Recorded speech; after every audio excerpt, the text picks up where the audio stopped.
radicalization of Tamerlan, the older brother, and then perhaps moving on to his younger brother in a later stage, but also the mother. She seems to have been just as radicalized. And this interview would seem to confirm that this mystery character that so many family members are talking about, Misha, may have been partly responsible for that. What do you make of it?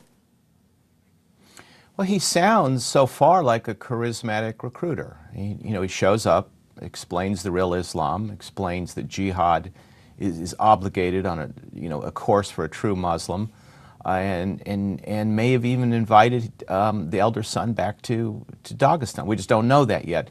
But it's typical for a charismatic recruiter to come in at some point and actually turn these people. But you have to look at this from the point of view of the FBI, since we're talking about an intelligence breakdown. We have to face the fact that this country is being overwhelmed by political asylum seekers. They show up at the border, Mexico, Canada, don't have passports, don't have, they'll state a name, but is it a true name? We don't know. And so when the FBI is combing through these people, they don't know who they are.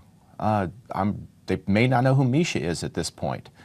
And this is why this case is so difficult to put together, and also why when they went and interviewed Tamerlan, they have a minimum amount of time to go see somebody, they look for obvious connections, and they're moving on to the next one.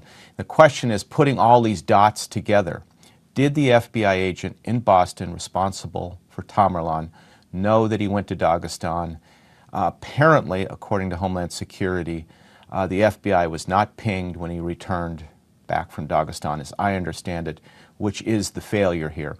Secondly, Tamerlan should have been interviewed at immigrations when he came back. He was a permanent resident alien. He doesn't have the same rights as Americans. He should have been pulled aside, questioned, his documents gone through, if he had a laptop, his address book, and the rest of it. So yes, I mean, when you have an attack like this, there is some sort of breakdown. This guy was all over the internet. There's no other way to describe it. We cannot pinpoint the fault with the FBI, the CIA, or immigrations. It's just a big country with a lot of immigrants, and there's no perfect computer system that takes care of this. Okay, Bill Gavin, FBI getting a lot of flack at the moment. You've been in high shoes over at the FBI. How much of it is deserved?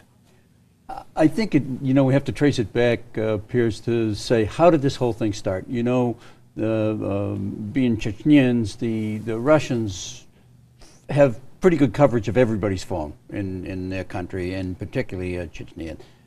The way these things usually originate, they intercept a call, they find out who the call came from, and then they'll contact, whether it be an intelligence agency or the Bureau, and say, listen, this person could be engaged in terrorism. That may or may not be true based on any conversation they overhear, but it's a way to get the attention of authorities.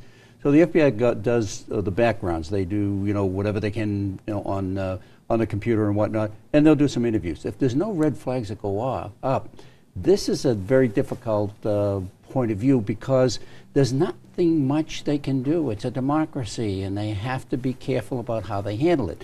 Now, from the other standpoint, I hear some of the agency guys saying, they should have followed them. Well, you can do that maybe in a foreign country, if in fact you don't get caught at doing it in a foreign country. But everybody has a series of problems, and when there's a breakdown in communication, I'm not saying they don't talk to each other. They do. It's the intelligence agencies and the law enforcement agencies do a real good job of it now.